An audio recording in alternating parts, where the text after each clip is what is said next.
नमः शिवाय। श्री शिवाय नमस्तुभ्यं। प्रिय भक्तों, आप सभी को बुध प्रदोष व्रत की हार्दिक शुभकामनाएं। हिंदू पंचांग के अनुसार प्रत्येक माह के कृष्ण पक्ष और शुक्ल पक्ष की त्रयोदशी तिथि को प्रदोष व्रत किया जाता है। यह व्रत भगवान शिव को समर्पित होता है।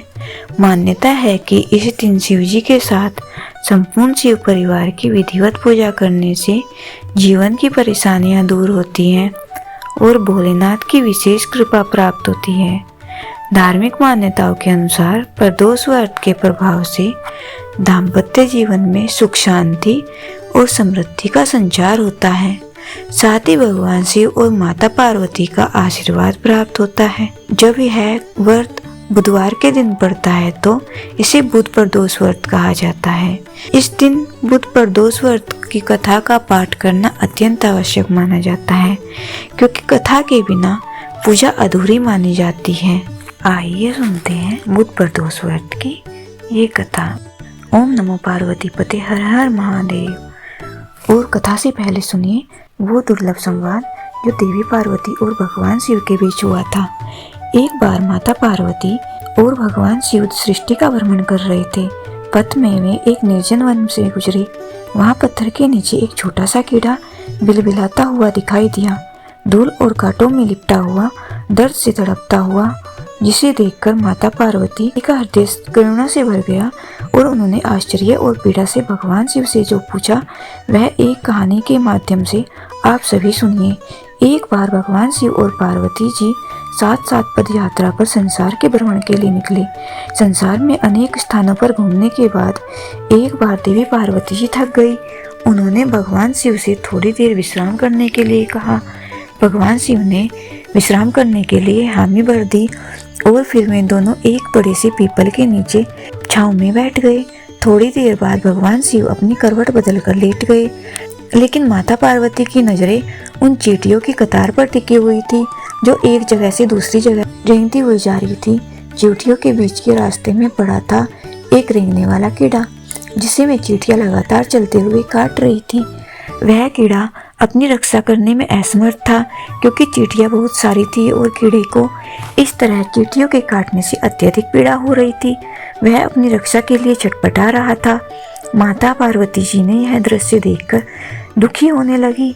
माता कैसे ना कैसे करके उस कीड़े को पीड़ा से मिटाना चाहती थी, लेकिन खुद करने में असमर्थ थी। तो वो माता ने कीड़े को इस समस्या से मुक्ति दिलाने के लिए भगवान शिव से प्रार्थना की। भगवान शिव ने जब खड़े होकर उस कीड़े को देखा तो उन्होंने देवी पार्वती को समझाया कि आप इस पर ध्यान मत दो, यह किसी पीड़ा में नहीं है बल्कि अपने कर्मों का फल भोग रहा है। लेकिन माता पार्वती अपने कोमल हृदय से इस कठोर और पीड़ादायी दृश्य को देखकर बहुत दुखी थी। उन्होंने फिर से भगवान शिव से उस कीड़े की पीड़ा को मिटाने के लिए लगातार प्रार्थना की, लेकिन भगवान शिव भी उन्हें यही समझाते रहे कि इस पर ध्यान मत दो, क्योंकि है तो अपने कर्मों का फल भोग रहा है और सभी को एक ना एक दिन अपने कर्मों का फल भोगना ही पड़ता है। भगवान शिव ने इस समस्या से मुक्ति दिलाने के लिए माता पार्वती जी से वहां से कहीं दूसरे स्थान पर चलने के लिए कहा, ताकि उनका मन उस कीड़े से हट जाए। लेकिन माता पार्वती जी ने भी हट पकड़ रखी थी। इस कीड़े की पीड़ा नहीं मिटेगी तो मैं कहीं नहीं जाऊंगी। अब भगवान शिव को देवी पार्वती जी के हट के आगे मजबूर होकर उस कीड़े की पीड़ा मिटानी पड़ी। भगवान शिव बोले, देवी ठीक है, मैं इसका कष्ट दूर कर रहा हूँ, लेकिन अगर बाद में कुछ गड़बड़ रही तो तुम मुझे दोष मत देना।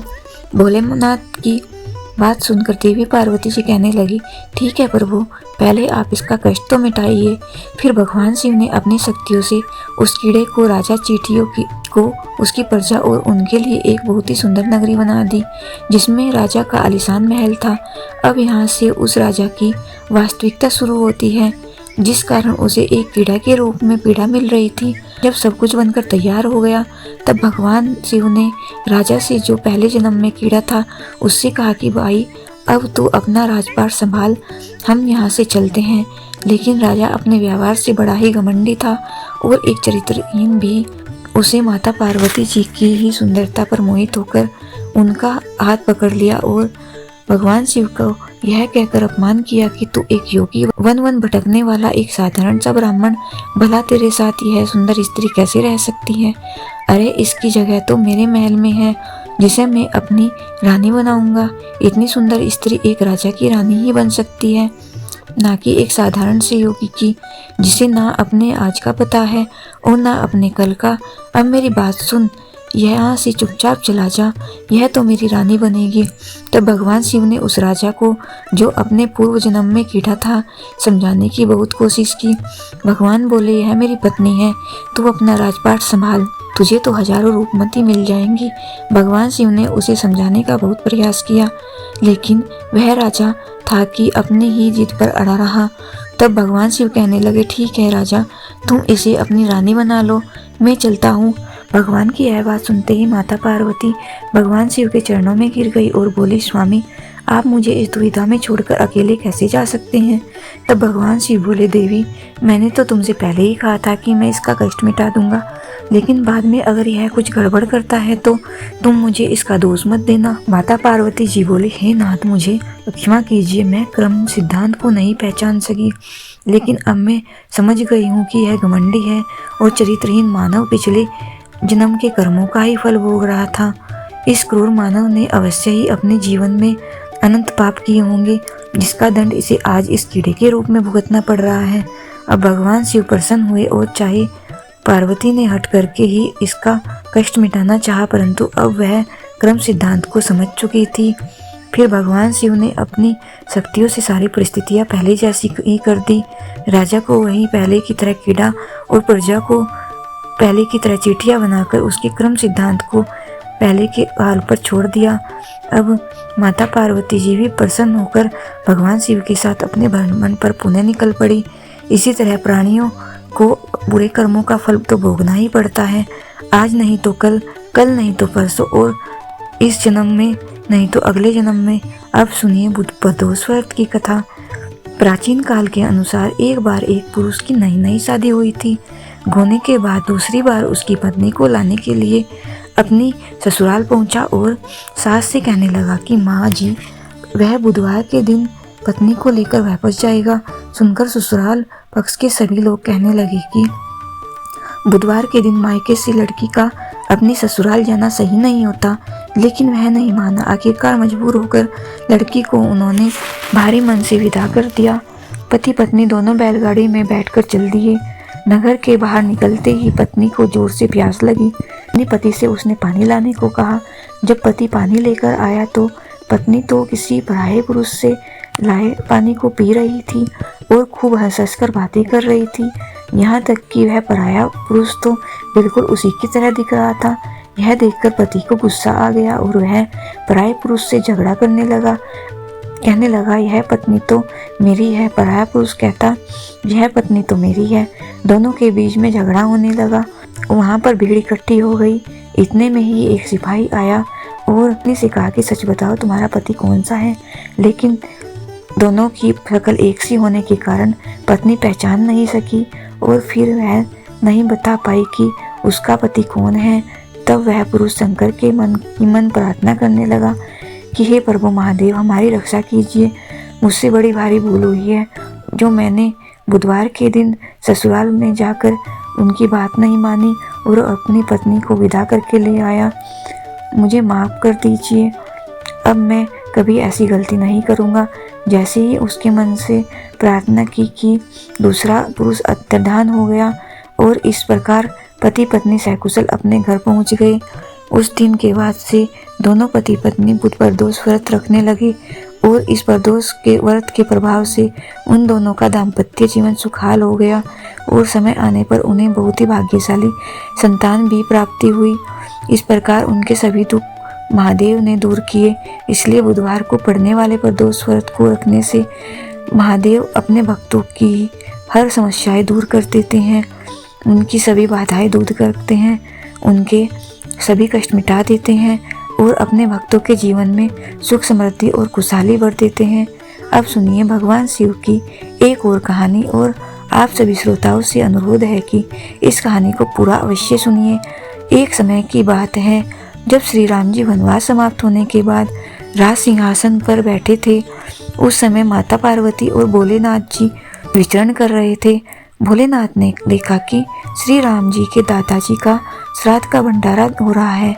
तब भगवान भोलेनाथ जी ने सोचा कि चलो मैं भी श्री राम के घर चलता हूँ, इसी बहाने राम जी के दर्शन भी कर लूंगा। तो भोलेनाथ ने माता पार्वती से कहा, देवी तुम कैलाश धाम को जाओ, हमारे लिए स्वादिष्ट भोजन बनाओ, मैं बस थोड़ी देर में आता हूँ। माता पार्वती ने भोलेनाथ की बात मान ली और वे कैलाश धाम को चली गई। इधर भोलेनाथ जी पहुंच गए भगवान श्री राम जी के घर और ब्राह्मणों के साथ पंगत में बैठ गए और भंडारा ग्रहण करने लगे। आसन पर विराजमान सभी ब्राह्मणों को माता सीता ने पेट भरकर भोजन कराया। उसके बाद सभी ब्राह्मण भोजन करके उठकर चले गए, लेकिन भोलेनाथ बैठे रहे। भोलेनाथ भी एक ब्राह्मण के रूप में भंडारे में गए हुए थे। तब माता जानकी ने लक्ष्मण जी की धर्मपत्नी उर्मिला से पूछा कि सभी ब्राह्मण चले गए। तो माता उर्मिला बोली कि सभी ब्राह्मण तो उठकर चले गए हैं, लेकिन केवल एक ब्राह्मण बैठे हुए हैं। तब माता जानकी जी बोली, अच्छा कोई बात नहीं, थोड़े ज़्यादा भूखे होंगे इसलिए उन्हें अच्छे से भोजन करा दो। तब माता जानकी उर्मिला सहित अपनी सखियों के साथ भोलेनाथ को भरपेट भोजन कराने लगी। भोलेनाथ भोजन करते ही गए, खाते ही गए, लेकिन उनका पेट नहीं भरा, उनकी भूख शांत नहीं हुई और वे भोजन करते ही चले गए। माता जानकी जी की रसोई का सारा सामान खत्म हो गया, लेकिन भोलेनाथ तो उठे ही नहीं। तब माता सीता जल का लोटा लेकर भोलेनाथ जी के पास गई और बोली, बाबा यह जल ग्रहण कर लो। तब भोलेनाथ बोले कि देवी जब आधा भोजन कर लूंगा तभी पानी पीऊंगा। अब तो माता सीता सोचने लगी कि लो, इनका तो अभी आधा भोजन भी नहीं हुआ और यहाँ रसोई घर का सारा सामान खत्म हो रहा है। तब उन्होंने फिर से सामान मंगवाकर उस ब्राह्मण देवता को भरपेट भोजन कराया, लेकिन भोलेनाथ तो रुकने का नाम नहीं ले रहे थे। इतनी ही देर में माता केकई वहाँ आ गई और पूछने लगी, क्या हुआ बेटी, तुम सब परेशान लग रही हो। तो जानकी जी बोली, माता सभी ब्राह्मण तो उठकर चले गए, केवल एक ही ब्राह्मण बचे हुए हैं जो उठने का नाम ही नहीं ले रहे, बताइए अब मैं क्या करूं। तब माता केकई ने फिर से सामान मंगवाया। इतने में ही भोलेनाथ ने आवाज लगाई, लेते आओ, बहुत जोर से भूख लगी है। तब माता जानकी जी बोली, बाबा अभी तो आटा साना है, थोड़ी पूरी पका लूं फिर लेकर आती हूँ। तब भोलेनाथ जी बोले, अरे बेटा आटा ही ले आओ, मैं तो आटा ही खा लूँगा। अब तो भोलेनाथ ने आटा, दाल, चावल सब कुछ बिना बने ही रसोई घर में ले जाने से पहले ही समाप्त कर दिया। माता सीता हार कर दौड़ी दौड़ी श्री राम जी के पास गई। उन्हें परेशान देखकर श्री राम जी बोले, क्या हुआ जानकी जी, इतना परेशान क्यों हो। अब माता जानकी बोली कि हे प्रभु, सभी ब्राह्मण तो उठकर चले गए, लेकिन एक ऐसा ब्राह्मण बैठा हुआ है जो सारे भंडार को खाली किए दे रहा है। राशन मंगाकर लाओ तो रसोई घर से में जाने से पहले ही बोरियां ही समाप्त कर दे रहा है। सीता जी की बात सुनकर श्री राम बोले, चलो देखता हूँ कि ऐसा कौन आ गया। श्री राम जी भंडारे में पहुँच गए, देखते ही पहचान गए, अरे यह तो मेरे भोलेनाथ जी हैं।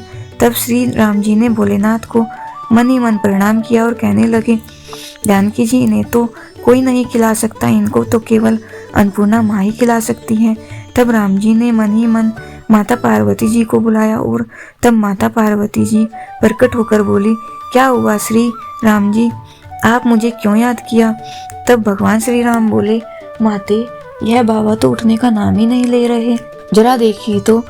तब माता पार्वती जी बोली, इन्होंने तो कहा था कि पार्वती तुम कैलाश पर जाकर खाना बनाओ, दोनों साथ मिलकर खाएंगे, लेकिन मेरे स्वामी तो स्वयं यहाँ अकेले अकेले खा रहे हैं। तब माता पार्वती जी बोली कि चलो मैं देखती हूँ। तब माता ने एक लड्डू भोलेनाथ जी की थाली में रख दिया और भोलेनाथ जी उस लड्डू को खाने लगे। अब तो भोलेनाथ खाते चले गए, लेकिन लड्डू खत्म ही नहीं हो रहा था। भोलेनाथ सोचने लगे कि भला यह लड्डू खत्म क्यों नहीं हो रहा, जाना पहचाना लड्डू लग रहा है। भोलेनाथ जी ने सोचा, यह कौन सा लड्डू है, माता सीता उन्हें खिला रही है। तब उन्होंने नजर उठाकर माता सीता को देखना चाहा। तब सामने माथे पर लाल बिंदी लगाए स्वयं अन्नपूर्णा माता पार्वती जी खड़ी थी। माता बोली, और कितने लड्डू रख दूं। माता पार्वती को देखते ही भोलेनाथ बोले, बस हो गया, मेरा पेट भर गया। भोलेनाथ जी अब उठ गए और अब उनका पेट वास्तव में भर चुका था। भोलेनाथ जी भोजन करके उठ गए।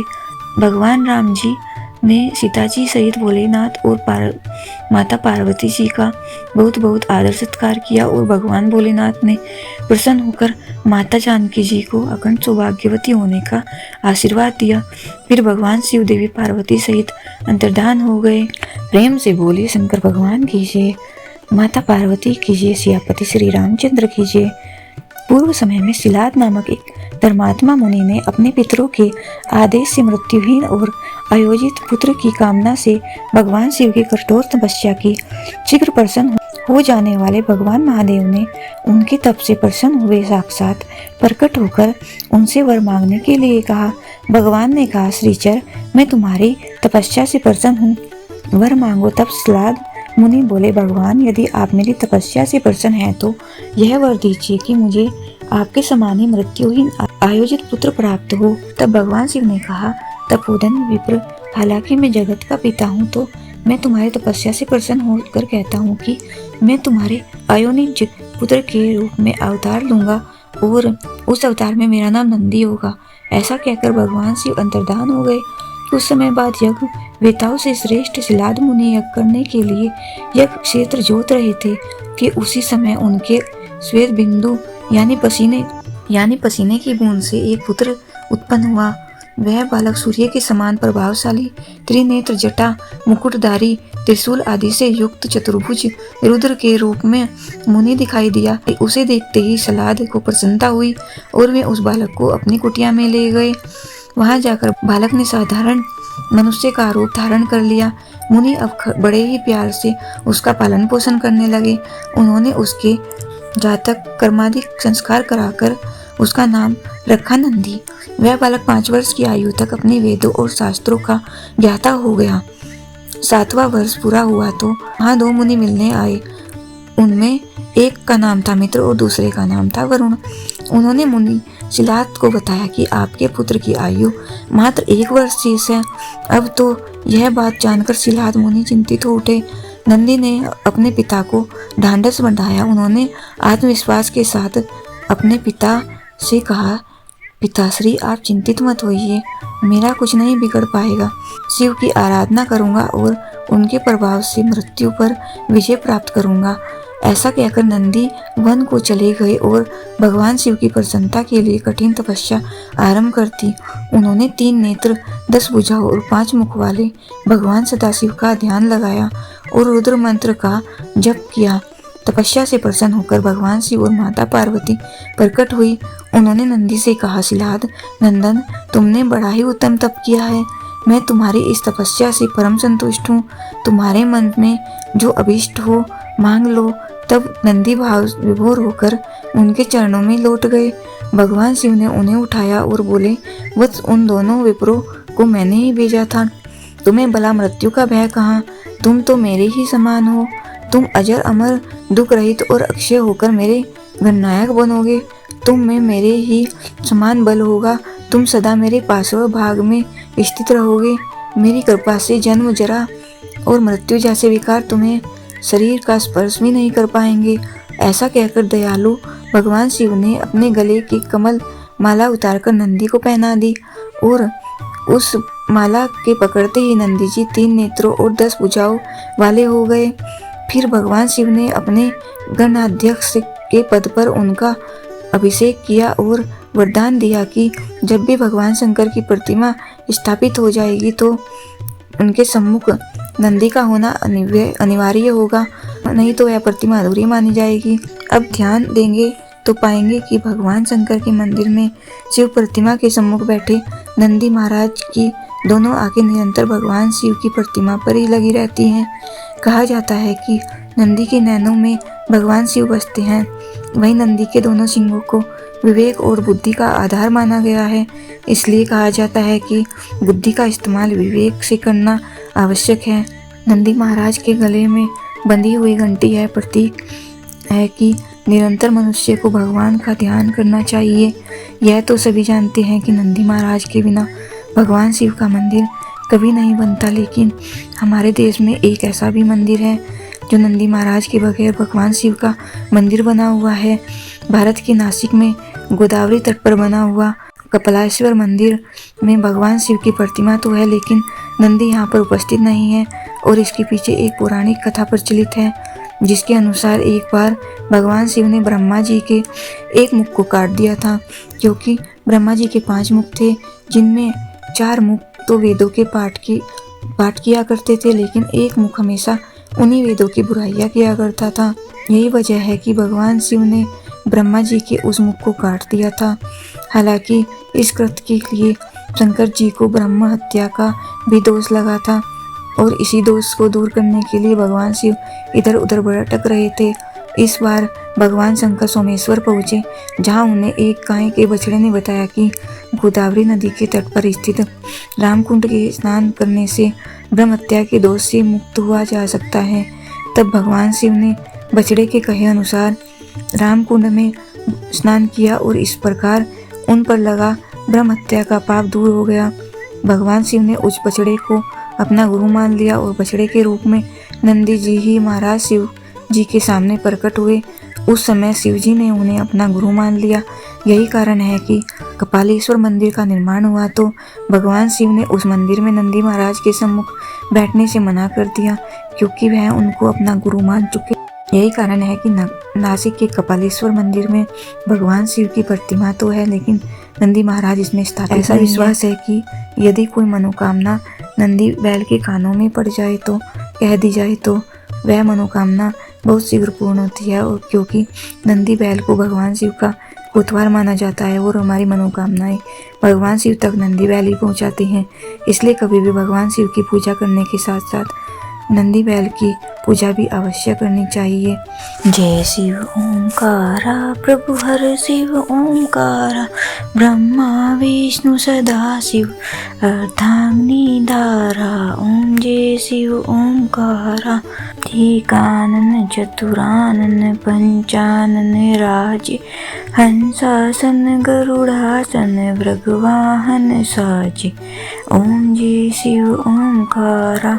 2 भुज 4 चतुर्भुज 10 भुज ते सोहे, स्वामी 10 भुज अति सोहे।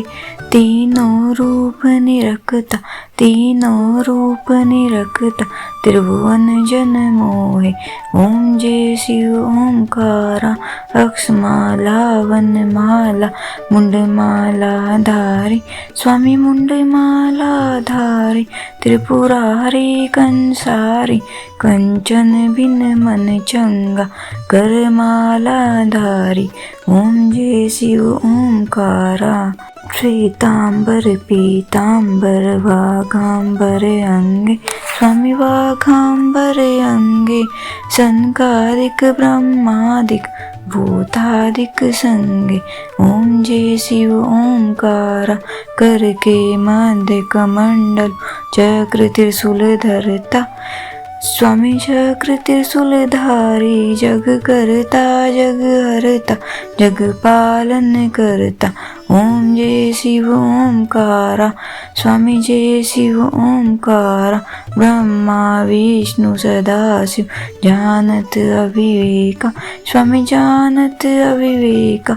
प्रणव अक्षर के मध्य ये तीनों एका। ओम जय शिव ओंकारा।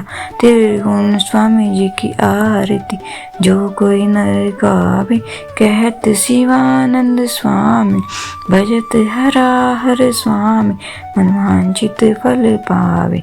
ओम जय शिव ओंकारा। भोले शंकर भगवान की जय, पार्वती माता की जय।